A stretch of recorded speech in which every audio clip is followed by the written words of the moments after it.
विद्यार्थी मित्रांनो, मागील व्हिडिओमध्ये आपण उदाहरण संग्रह संकीर्ण 3 यामधील काही उदाहरणं अभ्यासलेली आहेत. त्यानंतर पुढची जी 2 उदाहरणं आणि प्रश्न क्रमांक 1 आपला राहिला होता तो आज आपण घेऊया. पहा, या ठिकाणी उदाहरण क्रमांक 23 काय आहे पुस्तकामध्ये पहा. आकृतीमध्ये 2 वर्तुळे एकमेकांना बिंदू M व N मध्ये छेदत आहेत. बिंदू M आणि N मधून काढलेल्या वृत्तछेदिका बिंदू R व S मध्ये आणि बिंदू P व Q मध्ये छेदतात. तर रेख PR समांतर रेख QS हे आपल्याला सिद्ध करायचं आहे. त्यानुसार आपण या ठिकाणी आकृती तयार करून घेतलेली आहे. पहा, यामध्ये आपल्याला 2 वर्तुळ आपण काढलेली आहे, त्यांच्या वृत्तछेदिका काढलेल्या आहेत. तर आपल्याला साध्य आहे रेख PR समांतर रेख QS. रचना या ठिकाणी आपण काय केली आहे तर रेख MN काढलेली आहे. तुम्हाला डॉटेड स्वरूपात दिसते, तुटक रेषांनी काढलेली. मग आपण सिद्धता बघूयात. समजा आपण या ठिकाणी ही तुटक रेषा काढल्यानंतर आपल्याला हे 2 चौकोन या ठिकाणी मिळत आहेत. तर आपण सुरुवातीला हा जो चौकोन आहे, चौकोन RMNP या चक्रीय चौकोनाचा विचार करत, कारण हे चारही बिंदू जे हे वर्तुळावर आहेत. या चौकोनाच्या बाबतीमध्ये समजा आपण कोन MRP बरोबर 1 घेतलं, त्यानंतर कोन MNP चं माप हा कोन दुसरा घेतला आणि कोन MSQ हा कोन तिसरा घेतला. आता या तिन्ही कोणाच्या बाबतीत विचार करूया. तर कोन 1 अधिक कोन 2 हे चक्रीय चौकोनाचे काय आहेत, सम्मुख कोन आहेत. तर त्यांची बेरीज किती असेल 180 अंश. पहिलं विधान मिळालं, कारण हा कोन चौकोन RMNP हा चक्रीय चौकोन आहे आणि चक्रीय चौकोनाचे सम्मुख कोन हे पूरक असतात, म्हणजे त्यांच्या मापांची बेरीज 180 अंश. त्यानंतर कोन दुसरा आणि तिसरा याचा विचार करूया. मग हा चक्रीय चौकोनाचे हा जर कोन विचारात घेतला कोन 2 आणि हा कोन 3, हा या चौकोनात आहे का, नाही. परंतु चक्रीय चौकोनाच्या प्रमेयाचं उपयोजन इथं आपण करतोय की ह्या चक्रीय चौकोन जो आहे त्याचा हा बाह्य कोन आहे. मग त्यानुसार विधान 1 वरून तर कोन 1 अधिक कोन 2 बरोबर 180 अंश आहे आणि कोन 2 बरोबर कोन 3 आहे. तर आपण कोन 1 अधिक 2 बरोबर 180 अंश घेऊ शकतो आणि म्हणून मग या दोघांची बेरीज 180 अंश आहे. म्हणजे ह्या 2 रेषा आणि त्यांना छेदणारी छेदिका विचारात घेतली तर हे 2 कोन कोणते होतील, आंतरकोन होतील. म्हणजे त्या ठिकाणी त्यांच्या मापांची बेरीज 180 अंश सुद्धा होऊ शकते.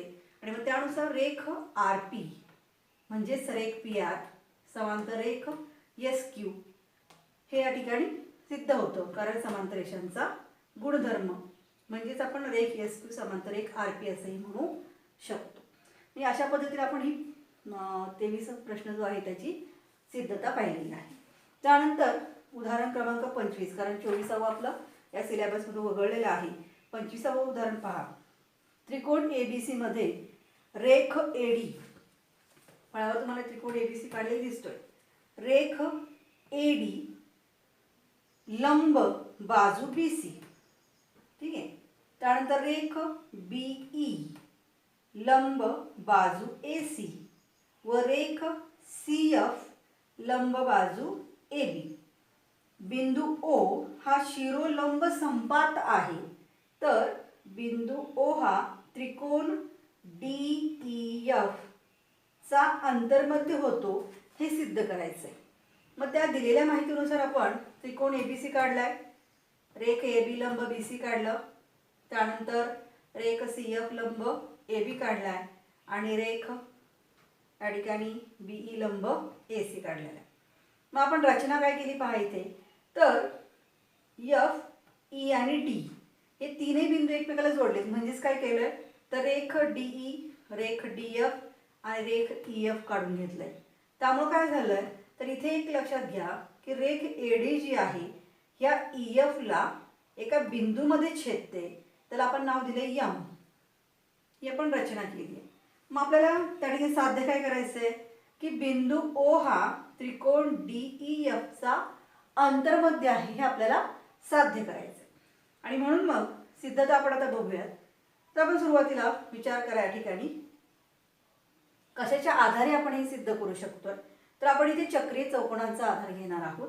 तर त्यामध्ये जे बिंदू आहेत, चक्रीय चौकोनाचे बिंदू हे चारही बिंदू वर्तुळावर असतात. त्यानुसार मग बिंदू सुरुवातीला बी, सी, ई आणि एफ, बिंदू बी, सी, ई आणि एफ हे चार बघा.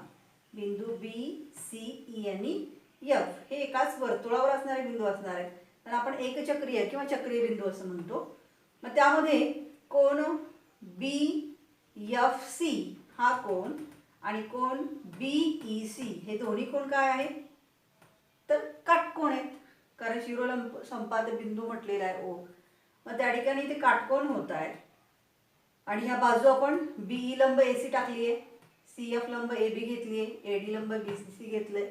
त्यानुसार हे काटकोण झालेले आहेत. आणि म्हणून आपण बी सी ई एफ हे चक्रीय बिंदू आहेत म्हणू शकतो. म्हणजेच कोण बी एफ सी ऐवजी आपण कोण एफ बी ई या ठिकाणी, म्हणजे यामध्ये जो कोण तयार झालाय हे काटकोण तयार झालेले आहेत, बरोबर आहे. आणि ह्या काटकोण जे तयार झालेले आहेत त्यामध्येच त्याच त्रिकोणामध्ये विचार केला, त्या चौकोनाचा विचार आधी करतो आपण. बी सी ई एफ मध्ये या ठिकाणी कोण एफ बी ई बरोबर कोण एफ सी ई, म्हणजे हा एक कोण आणि हा एक कोण आपण समान दाखवू शकतो. बघा पुन्हा एकदा, कोण एफ बी ई बरोबर कोण एफ सी ई, म्हणजे हा आणि हा कोण आपण सारखा दाखवला. आता फक्त नाव बदलूयात. एफ बी ई ऐवजी आपण ए बी ई म्हणू शकतो. एफच्या ऐवजी आपण ए घेऊयात. ए बी ई बरोबर एफ सी ई.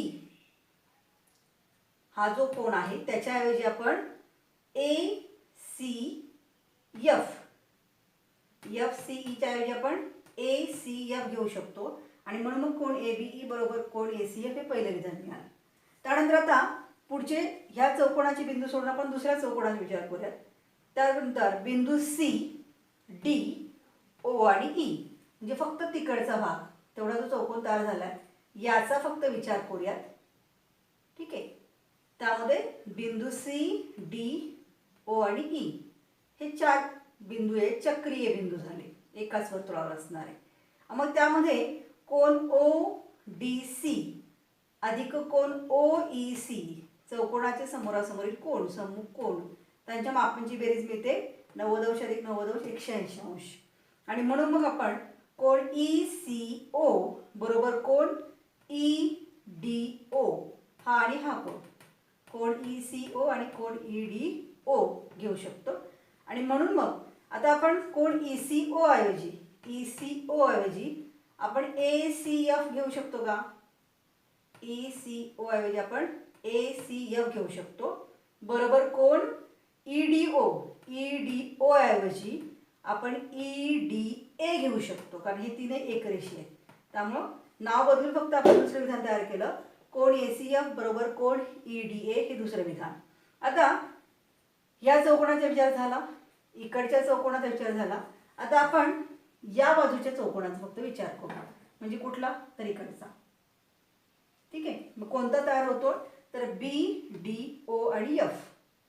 या चौकोनामध्ये चार आहे, बिंदू बी डी ओ आणि एफ हे चक्रीय बिंदू आहेत.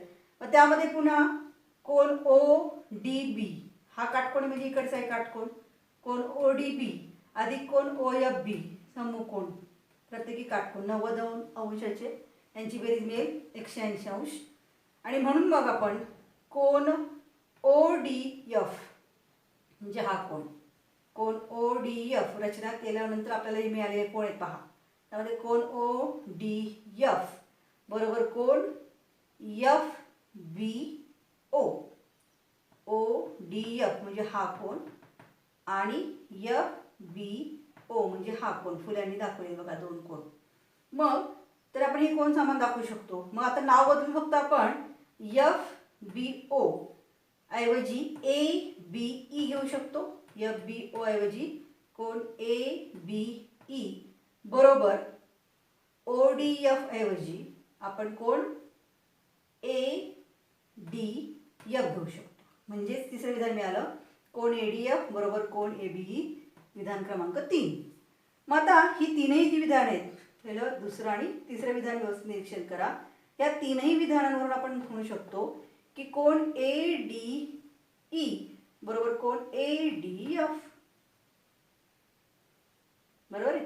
हे दोन्ही एकमेकाशी एकरूप आहेत, हे दोन्ही एकमेकाशी एकरूप आहेत, हे दोन्ही एकमेकाशी एकरूप आहेत. मग हे दोन्हीही एकमेकाशी एकरूप होऊ शकतात आणि म्हणून मग या तीनही विधानात कोण ADE बरोबर कोण ADF, विधान क्रमांक 4 आपल्याला मिळालं.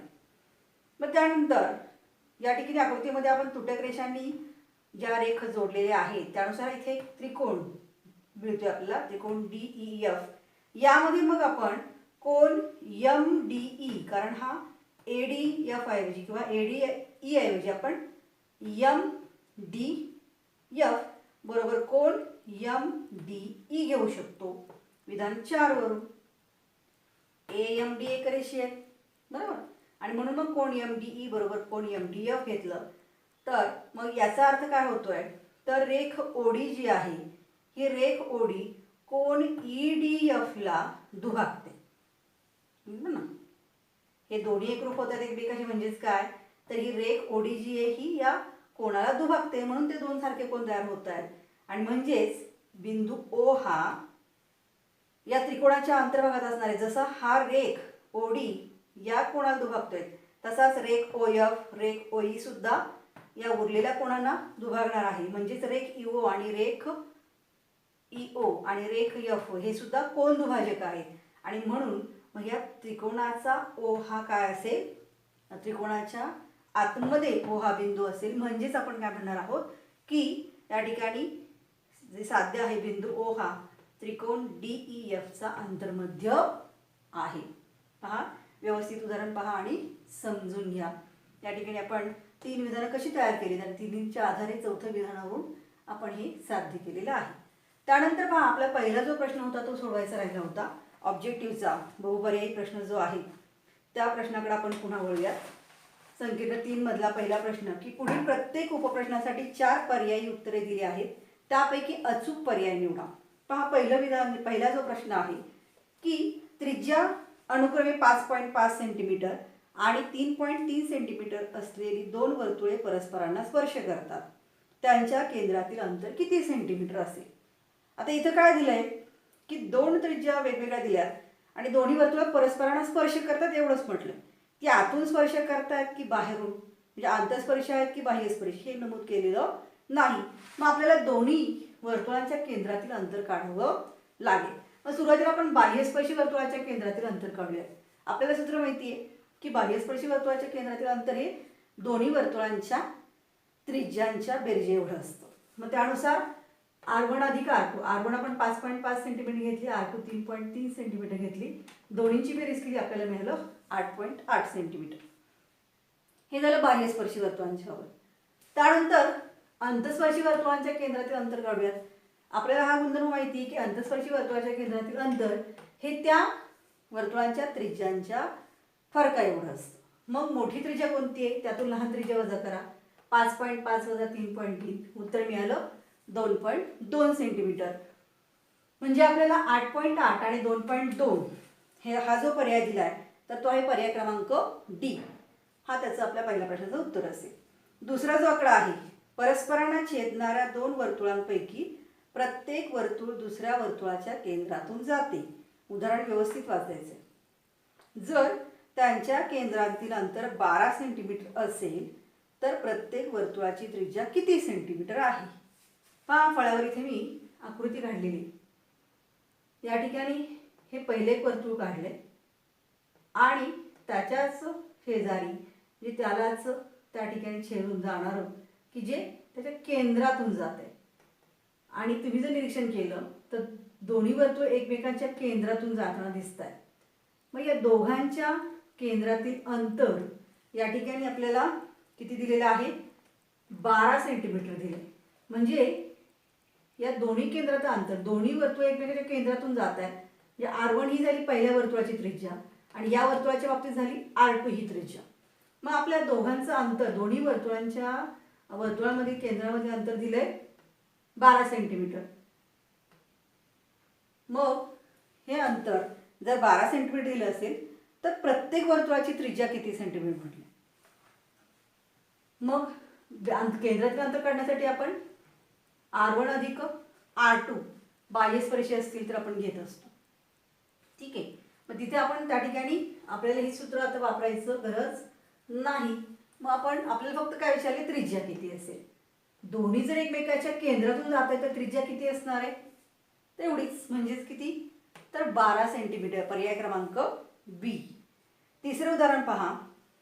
एक वर्तुळ एका समांतरभुज चौकोनाच्या सर्व बाजूंना स्पर्श करते तर तो समांतरभुज चौकोन टिंबटिंब असला पाहिजे. या विधानातील रिकाम्या जागी योग्य शब्द लिहा. फळ्यावर बघा, एक वर्तुळ काढलेले आहे आणि हे वर्तुळ काय म्हटले त्यांनी, एका समांतरभुज चौकोनाच्या सर्व बाजूंना स्पर्श करते, 4 बिंदूमध्ये. ठीक आहे, स्पर्श करते. तर हा समांतरभुज चौकोन हा काय असला पाहिजे, तर तो काय असेल, समभुज चौकोन असणार आहे. येतं लक्षात. चारही भुजा समान जेव्हा असतील त्यावेळेला हे शक्य आहे. पुढचा चौथा आकडा पहा. एका वर्तुळाच्या केंद्रापासून, ओ केंद्रासह वर्तुळ फळ्यावर काढले मी, 12.5 सेंटीमीटर अंतरावर एका बिंदूतून 12.5 सेंटीमीटर अंतरावर बी बिंदू घेतलेला आहे. त्या वर्तुळाला काढलेल्या स्पर्शिका खंडाची लांबी, बी ए हा स्पर्शिका खंड काढलाय, त्याची लांबी दिली 12 सेंटीमीटर. तर त्या वर्तुळाचा व्यास किती सेंटीमीटर आहे, म्हणजे आपल्याला एडी ची लांबी काढायची. ओ ए ही त्रिज्या आहे, ती आपण आर मानूयात. ओ बी म्हणजे बी हा बिंदू जो वर्तुळाच्या बाहेर आहे त्याचे अंतर आहे 12.5 सेंटीमीटर. ए बी ही स्पर्शिका खंड काढला आपण 12 सेंटीमीटरचा. मग वर्तुळाचा व्यास आपल्याला काढायचा आहे. या ठिकाणी स्पर्शिका आणि त्रिज्या, स्पर्शिका त्रिज्या प्रमाणे माहिती आहे आपल्याला. इथं काटकोन तयार होतो, लंब पडतो, म्हणजे इथं काटकोन तयार होते, म्हणजे हा काटकोन त्रिकोण मिळतो ओ ए बी. मग या काटकोन त्रिकोणामध्ये आपण पायथागोरस प्रमेयाच्या आधारे ओ बी वर्ग बरोबर ओ ए वर्ग अधिक ए बी वर्ग म्हणू शकतो. ओ बीची लांबी दिली आहे 12.5 चा वर्ग घ्या बरोबर ओ ए आपण आर मानूयात, आरचा वर्ग अधिक ए बी 12चा वर्ग. 12.5 वर्ग येतो 156.25. तुम्ही गुणाकार करून बघू शकता बरोबर. आर वर्ग अधिक 12चा वर्ग पुन्हा 144. आर वर्ग म्हणजे बरोबर काय येईल 156.25 वजा 144, म्हणजे तुम्हाला उत्तर मिळेल 12.25. मग 12.25चं वर्गमूळ घ्यात. 1225 कशाचा वर्ग आहे, तर 35चा. मग 12.25 म्हणजे 3.5 मिळणार वर्गमूळ काढल्यानंतर. पण आर बरोबर 3.5 सेंटीमीटर. आपल्याला माहिती आहे व्यास हा त्रिज्येचा दुप्पट असतो आणि म्हणून व्यास म्हणजेच डी, आपण डायमीटर म्हणून डी अक्षर घेतले मी. डी बरोबर 2 गुणिले आर, म्हणून 2 गुणिले 3.5 बरोबर 7 सेंटीमीटर. म्हणजे तुम्हाला व्यास मिळणार आहे 7 सेंटीमीटर. म्हणजे पर्याय क्रमांक सी हा तुमचा योग्य असेल. त्यानंतर उदाहरण 5 पहा. एकमेकांना बाहेरून स्पर्श करणाऱ्या 2 वर्तुळांना जास्तीत जास्त किती सामायिक स्पर्शिका काढता येतील. पहा इथे असं वर्तुळांच्या बाबतीमध्ये काही सारखी त्रिज्या असणारी किंवा लहान मोठी असं काही म्हटलेलं नाही, परंतु कुठली 2 वर्तुळ आपण काढली तर सामायिक स्पर्शिका ही पहिली 1 मधली स्पर्शिका आपण काढू शकतो बरोबर. त्यानंतर ही एक स्पर्शिका आपल्याला अशी काढते दोन्ही बिंदूंना, दोन्ही वर्तुळांना स्पर्श करून जाणारी, आणि ही एक स्पर्शिका आपण काढू शकतो. म्हणजे एकूण किती झाल्या 1, 2 आणि 3. म्हणजे पर्याय क्रमांक सी तुमचा असेल. पुढे 6वं उदाहरण पहा. केंद्र ओ असलेल्या वर्तुळाचा कंस ACB मध्ये, केंद्र ओ असलेल्या वर्तुळाचा कंस ACB मध्ये कोण ACB अंतर्लिखित केला आहे. मापकोन ACB बरोबर 65 अंश. तर मापकोन ACB किती असेल. हा वर्तुळ ओ केंद्र असणार, त्याच्यामध्ये कंस ACB आहे की ज्यामध्ये कोण ACB अंतर्लिखित केला आहे. आपल्याला मापकोन ACB काढायचं. आता हे काढण्यासाठी आपल्याला काय करावं लागेल, आपल्याला माहिती आहे संपूर्ण वर्तुळाचा विचार केला तर त्याचं माप किती असतं 360 अंश. मग त्यानुसार शिवाय हा जो कोण दिला आपल्याला ACB अंतर्लिखित करून माप 65 अंश दिलाय. मग आपल्याला माहिती आहे की या ठिकाणी याच्या पुढे आंतरखंडित केलेला जो कंस आहे ए बी, याचं माप किती असेल? याच्या दुप्पट, 65 गुणिले 2 130 अंश मापकंस ए बी मिळाला. मग आपल्याला पूर्ण वर्तुळाचं माप माहिती आहे 360 अंश. आंतरलिखित कोणाचं जे प्रमेय त्यामध्ये या ठिकाणी तीनही कंसांच्या मापांची बेरीज 360 अंश आपण घेऊ शकतो. आणि म्हणून मग आपल्याला या कंसाचं माप काढायचं आहे, मापकंस ए सी बी. मग याचं माप काढण्यासाठी 360 म्हणून जर आपण मापकंस ए बी वजा केलं तर आपल्याला याचं उत्तर मिळेल. म्हणून 360 अंश वजा 130 अंश, उत्तर मिळालं 230 अंश. म्हणजे पर्याय क्रमांक डी हा तुमचा असणार आहे. त्यानंतर उदाहरण 7वं जे आहे, ह्या वगळलेल्या भागातलं आहे तरी पण आपण बघूयात. एका वर्तुळाच्या जीवा ए बी आणि सी डी, इथे उदाहरण हा घेतलेला आहे आकृती. एका वर्तुळाच्या जीवा ए बी आणि जीवा सी डी परस्परांना अंतर्भागात बिंदू ई मध्ये छेदत आहेत. तर जर ए बरोबर 5.6 सेंटीमीटर, ई बी बरोबर 10, सीई बरोबर 8, तर ईडी बरोबर किती? पण आता या ठिकाणी जे प्रमेय जीवांच्या बाबतीमध्ये म्हणजे वर्तुळाच्या अंतर्भागामध्ये जर जीवा एकमेकांना छेदत असतील त्याच्या संदर्भात प्रमेय आहे आपल्याकडे पुस्तकामध्ये, तुम्ही ते पाहू शकता. तर त्या बाबतीमध्ये आपण त्यावरून सूत्र तयार करून घेऊ शकतो की ए गुणिले ई बी बरोबर सीई गुणिले ईडी. मग आपल्याकडं ज्या दिलेल्या मापा आहेत ए 5.6 गुणिले ई बी 10 बरोबर सीई 8 आणि ईडी आपण एक्स म्हणूयात किंवा ईडी लिहिले तरी चालेल. म्हणजेच 5.6 गुणिले 10 म्हणजेच 56 भागिले 8, इकडे गुणिले इकडे आल्यावर भागिले 8 होईल. 8 साठी 56 म्हणून एक्स बरोबर 7 आपल्याला उत्तर मिळेल. म्हणजे पर्याय क्रमांक ए हा त्यासाठी असेल. नंतर 8वं उदाहरण पहा. चक्रीय चौकोन ए बी सी डी मध्ये या ठिकाणी आकृती काढलेली आहे. कोण ए च्या मापाची दुप्पट ही कोण सी च्या मापाच्या तिपटी एवढी आहे. कोण ए च्या मापाची दुप्पट ही कोण सी च्या मापाच्या तिपटी एवढी आहे. म्हणजे दुप्पट कोण ए बरोबर तिप्पट कोण सी. तर कोण सी चे माप किती असं विचारलं. जे दिले ते आपण लिहून घेऊन घेतलं. आपल्याला माहिती चक्री चौकोनाचे सम्मुख कोण परस्परांचे पूरक असतात, म्हणजेच मापांची बेरीज 180 अंश. म्हणजे कोण ए अधिक कोण सी बरोबर 180.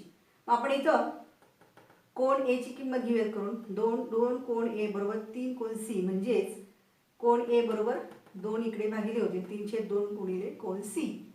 आणि म्हणून मग आता हे जे समीकरण आपण तयार केले त्याच्यामध्ये ए ची किंमत भरूया. कोण ए बरोबर 3/2 कोण सी अधिक कोण सी बरोबर 180 अंश. मग याची छेद सारखे करून घ्या, अंशांची बेरीज.